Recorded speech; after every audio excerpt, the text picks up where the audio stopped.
What is up, guys, and welcome back to the channel. In today's episode, I have the LX 470 in the garage for a plethora of work. Actually, too much for me to list. Right here is everything we're going to be doing today. Let's get this thing lifted up and get to work. All right, guys, so here we are. Have the wheels off, and we're just going to jump right into this. I've already done pretty much the whole passenger side, so I can have some bit of knowledge on what we need to do to actually take all of this on the driver's side apart. First thing we need to do, we have a dust cap right here. The one on the other side did not come off very easily, so I have ordered 2 new ones because I'm assuming that this one may not come off easy as well. But we're just going to try to pry around it and get it off.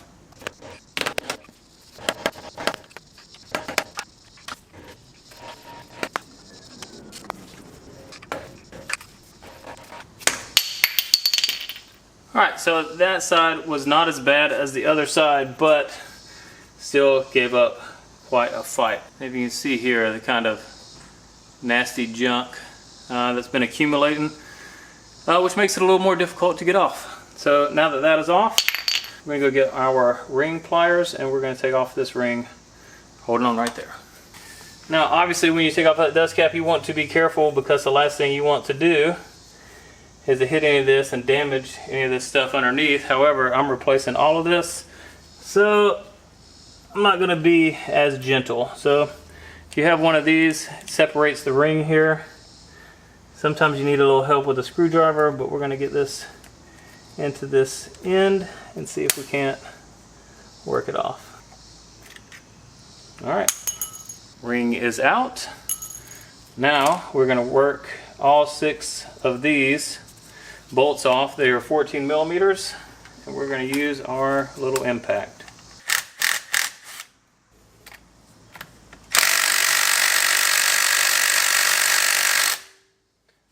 Now you can clearly see that this is either seized or overly torqued, because these should not be torqued down to such an extent that this thing can't loosen them up.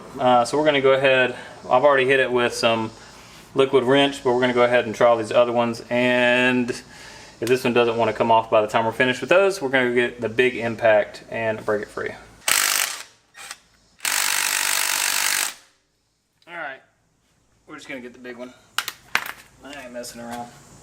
Alright, so we went and got the great equalizer. Let's break these things free.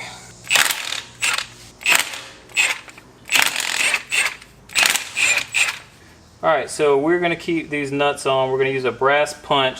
So you're supposed to use a brass punch on the end of each one of these studs, basically so you do not mushroom them out and mess up the threads. And the brass punch is supposed to help these little, there's like these little conical, I don't know if you call them bolts or whatever, that go in here that kind of help align this flange up with the rest of the hub. So basically the vibration from hitting this is supposed to pop those out, so it's easier for you to take everything off. On the other side, that did not work, and I just had to hit the end of these with a hammer. I'm going to try not to do that this time. I'm going to try to do it the correct way, but we'll see what we end up with. So I'm going to go ahead and get the brass punch, and then we're going to go ahead and hammer.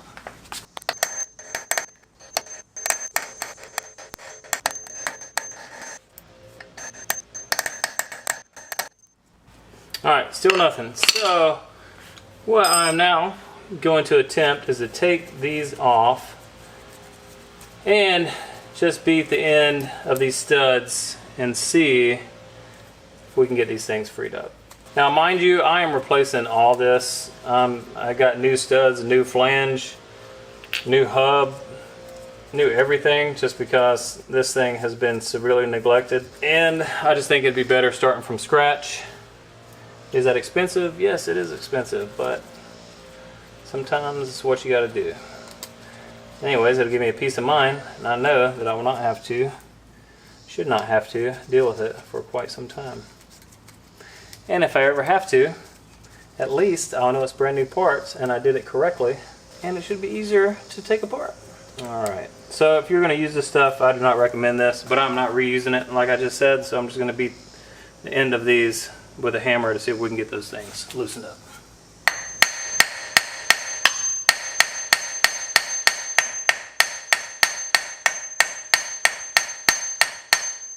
Alright, so if you saw that, I don't know if you can see it, but this thing, it popped out some, which is good. There we go. So it's starting to come out.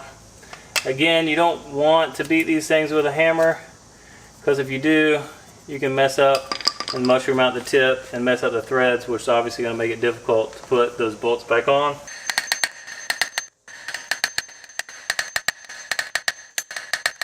Anything? There we go. We have a little bit of movement here. Alright, so now we're going to go ahead and prod these things away. There's one, there's two. This is what they look like, these little conical shapes that wedge in there to basically align everything when you're putting it all back together. And yes, I ordered new parts of these. Alright, that is done. Now we have to separate this flange from the hub. So again, you're going to want to just gently pry in there. You don't want to get crazy with this. You just want to start causing some separation, and it should, with any luck, come off relatively easy. There we go, there we go. And let's just check inside there. Looking pretty gross, but there we go. That's off. Alright, so now that we have that out of the way, we need to clean up some of this grease because we got 2 nuts and a washer that we need to get out from in here. You're also going to need a 54mm socket to go over that to get those nuts out. So let's go ahead and do that.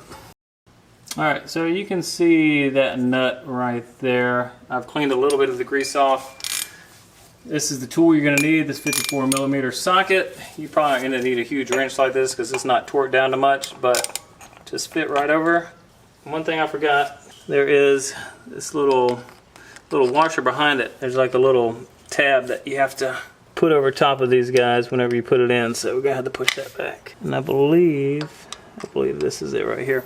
So if you have a little screwdriver or something like that, just carefully, again, if you're reusing this stuff, just be careful about what you're hitting, how hard you're hitting.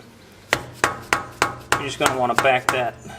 There we go. Just back it off so you can get the tool around it. So there should be one of these tabs folded over on the front nut, and then there should be a tab that you push over on the back nut. Alright, so let's try that again.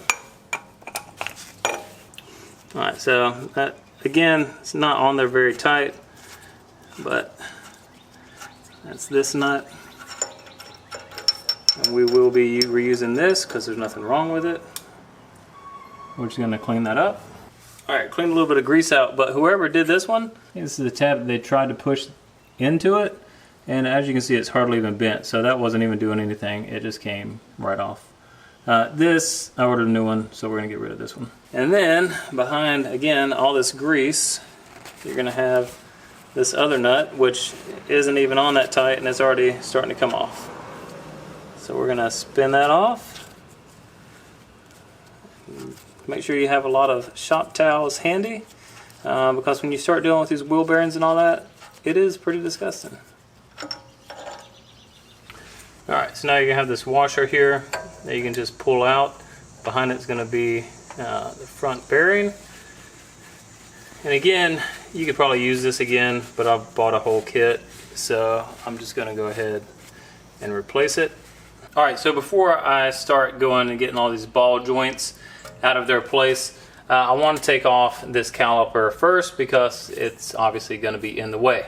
Before I do that, and this is going to be a little bit different than what you might want to do if you're going to be replacing brake pads and rotors and stuff like that, but I'm going to be replacing this whole assembly. So I'm going to go ahead and loosen this banjo bolt here in the back, which I believe is a 14mm, and then after I get this brake hose free, then I will go ahead and break the 2 17mm bolts here in the back that are holding this on and take this off completely. Once that is removed, we'll go ahead and start hitting these ball joints. Well, that was a lot easier than I had anticipated. Also, I have this drain pan here because you are going to lose some brake fluid, so just make sure you have it underneath and ready to catch any that might come out. And I also have this vice grip on the brake line, so no more brake fluid runs out. Alright, so you're going to want to save that banjo bolt. Just going to let that hang, and then we're going to break these two 17mm bolts and take off the caliper. 17mm here with a long ratchet. Now we're going to break these bolts free.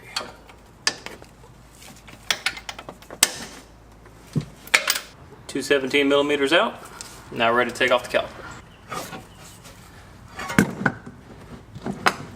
Alright, so for all these ball joints, they're all going to have these little cotter pins in them. You're just going to want to take some needle nose pliers, just fish them out, kind of straighten the tails as best you can. Then you can just wiggle them out the other side.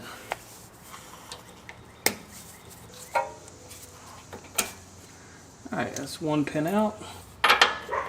24mm. Now obviously if you had this up in the air, easy peasy, just get your ratchet out and you'll be good to go. But we're doing this on just a set of jacks. So use what you got. And these things, I don't know the torque specs right now, but they're on there. Alright, let's see if some extra leverage here will help. I felt it move. Let's see if we can use the ratchet now to get it off the rest of the way. Alright, so for the ball joints, this is going to be my tool of choice. I don't know how yours is, but I actually had to file some of this metal away so I could get underneath and between the other side lower control arm ball joint. So hopefully this one will fit nicely, but it took some trial and error to get the other one off. I'm hoping, since I'm doing this one first, it's already kind of loaded, and then maybe that'll help separate it. So let's bang this in there and see if we can get that thing separated. Alright, it looks like it's decently in there. So now we're going to take the impact gun, see if we can get that thing loose. Looking back in hindsight, probably should have taken this tie rod off first, because then I could have swung it out of the way. So this isn't in the way. But we're just going to shoot for this real quick, see how it goes. If we need to, we'll take that one out.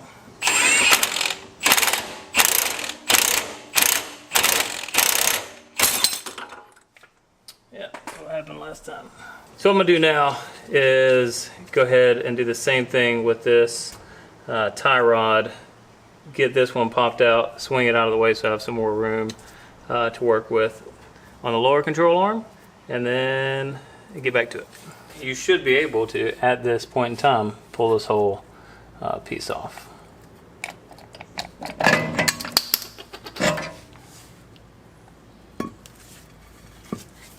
So now to move on to the ball joints. Alright, so a quick situation report. Lower ball joint still there, upper ball joint still there. Got the tie rod loosened up to make some room. But unfortunately, this is what happened to my tool when I was trying to break it. I was making some movement on the lower ball joint. It actually did move slightly, and then this thing snapped. So that's where I'm at. So I'm going to try to figure out another way to get those ball joints out. Alright, so this is where we're at now. Tool broke, went back. I've had it for like a week. There was no factory or any other kind of warranty on it, so I had to buy another one. Got the upper control arm ball joint separated, so now, just like the other side, the lower control arm ball joint is the last thing I have to get out.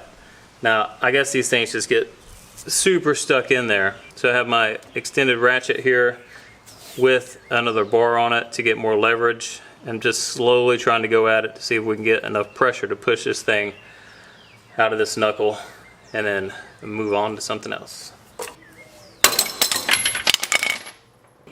It popped the thing off. It didn't pop the ball joint loose. Alright, let's hammer it back on there. Get at it again.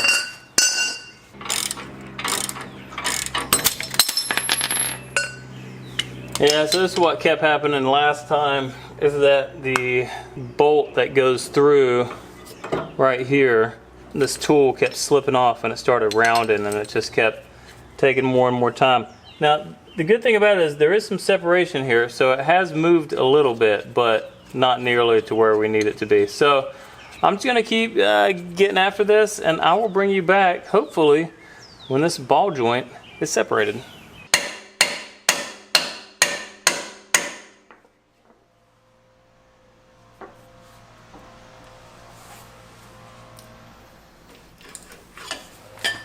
It's not even playing like it wants to move, is it? That's what happens, people, when you get stuck on parts. You just put the torch on it. That smells good. Oh yeah. That's a nice torch you got there. Present from my brother for Christmas one year. That is nice.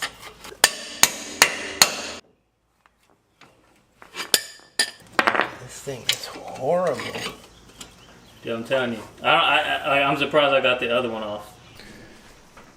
All I want to do is make it better, people. That's it. That's all I want to do.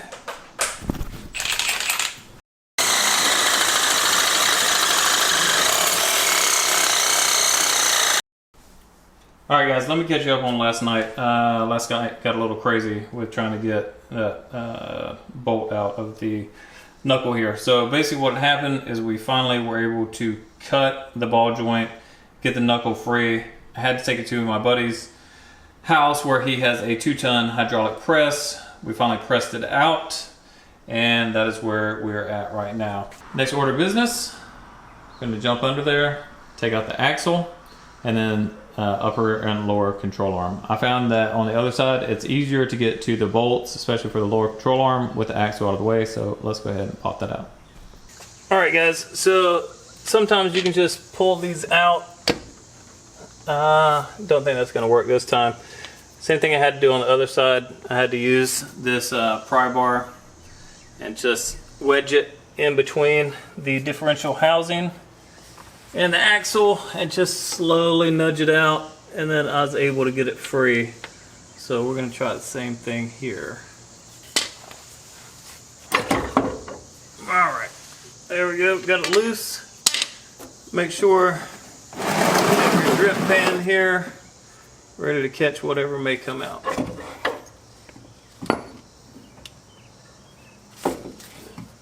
Oh man, this thing is all kind of wobbly. Yeah, this was definitely overdue.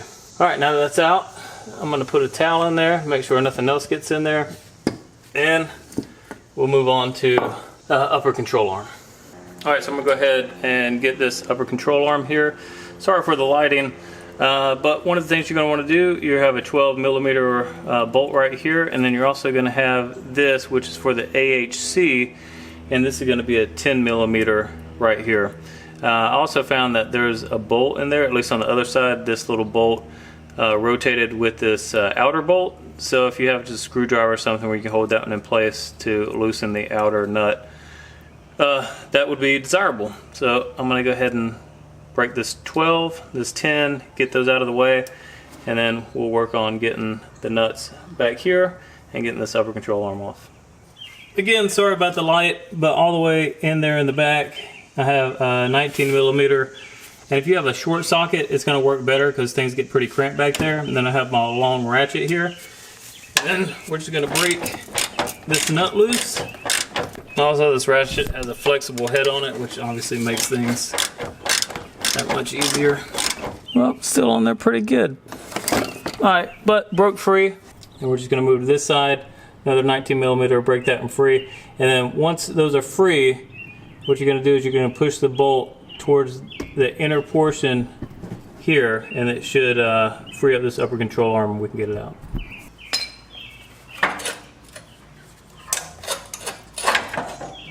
And just like that, our upper control arm is out of the vehicle. Now let's move to the lower. Alright guys, so the first bolt that we're going to go to is this first one right here. In the front is a 24mm. Pretty good amount of torque on it, so I'm gonna I want to use my breaker bar, but I couldn't get at an angle that I wanted, so I'm gonna use my ratchet. I prefer not to use my ratchet just because it puts a lot of load here at the neck where it connects, but the breaker bar wouldn't get the leverage or the angle we wanted. So we'll go ahead and try to break this free.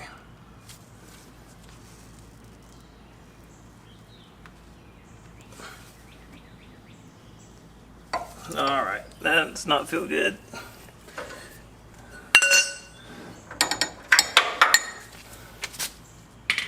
Well, looks like we're gonna have to try to break a bar anyways. All right, round 2.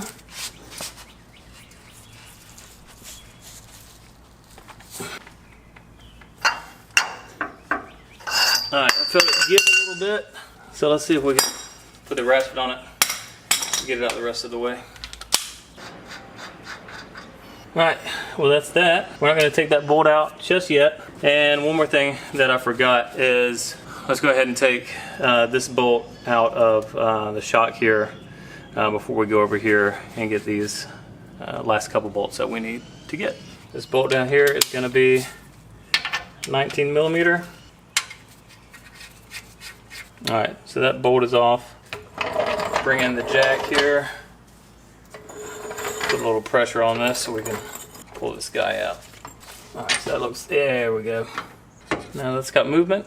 We need to break this sway bar end link. All right, so I think I'm gonna hold off on this just for a second.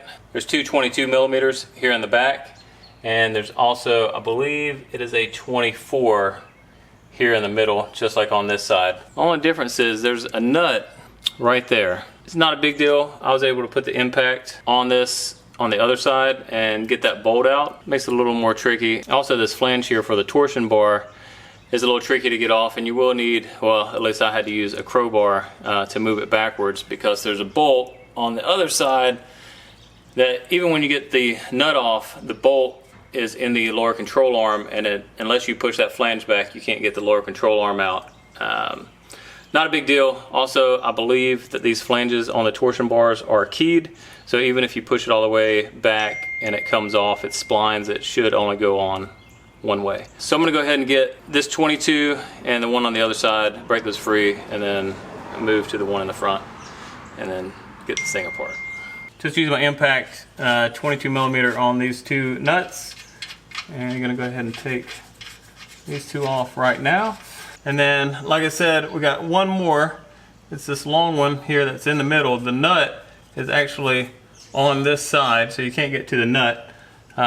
So I'm gonna try, I already tried to put my impact in there, it's not gonna fit. So I'm gonna get that long breaker bar again and see if we can break this thing free.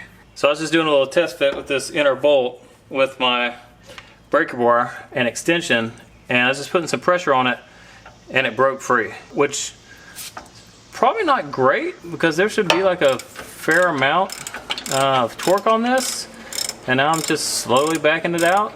So I don't know what to think about that. Definitely not torque to the specifications that it was supposed to be. I'm gonna get a breaker bar in here and push this flange back so we can get that outer bolt free as well. All right guys, so here's that flange that I was telling you about right here. So hopefully at this point in time, yeah, you can see it starting to move. That's good. Just starting to slowly pry it out.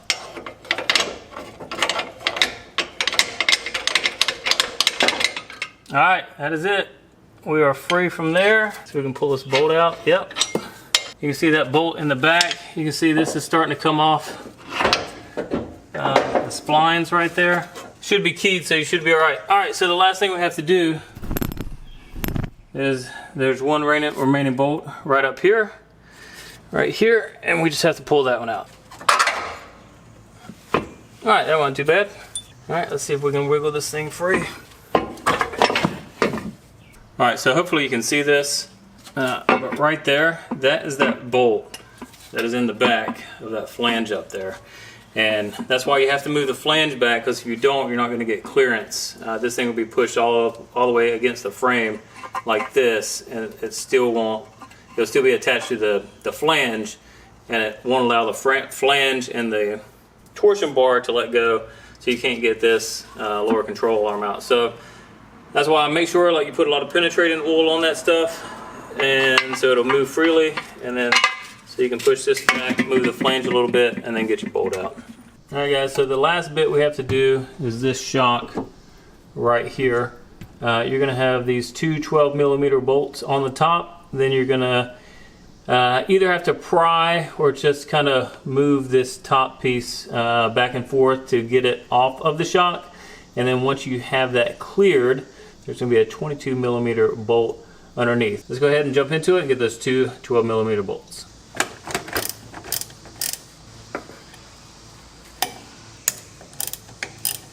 Let's pop this top and see if we get fluid everywhere. I feel it starting to move. We'll see. I think this one has a little bit better seal. That one had on the other side. Oh. Well, I guess the other one had all the pressure because this one came off really nicely. You can see a little bit of fluid dripping out here. You can just kind of move it out of the way. It's just going to keep dripping, so make sure you have your pan underneath. But then you're going to have this 22 millimeter bolt on top. Now, I might have to beat this back. I had to beat it back on the passenger side to make room to get my socket and ratchet in there. But I'm going to go ahead and try to fit it now and see. And if so, I'll pry that back and beat that back a little bit with a hammer. Alright, well, I was just able to beat it back enough and push it up where I could get this. Now, the issue here is this is a short 22 millimeter socket. What you really need is a long 22 millimeter socket. So, because there's a little part of the shock that comes up and it doesn't allow this to sit all the way in there. Now, this is sat in there enough, I feel, to where we're going to be okay. But really what you would like is to have this whole thing bent out of the way so you could get a long one in there. I don't know how you would do that. It just seems impossible. But I'm going to put these grips on here, kind of help lock that in place. And I'm going to take my part from my jack, put it on here, and then see if we can't break this thing loose. There we go. We got it. It's loose now. So we should be finished here in just a second. But there it is, 22 millimeter bolt. Set it off the side. You're gonna need to reuse that, and then shock should come right out. So you just pour the fluid out into your container that's in here, and then continue on. Alright guys, that is going to do it for this first video of a 3-installment series on the front suspension for the LX470. If you enjoyed this video, please go ahead and give it a like, leave a comment down below, subscribe to the channel for the other videos in this series and future content on the LX470. If you have any questions whatsoever about what we did today, feel free to hit me up on my Instagram or leave a comment down below. As always, I appreciate you guys watching these videos and supporting the channel, and I'll see you in the next one.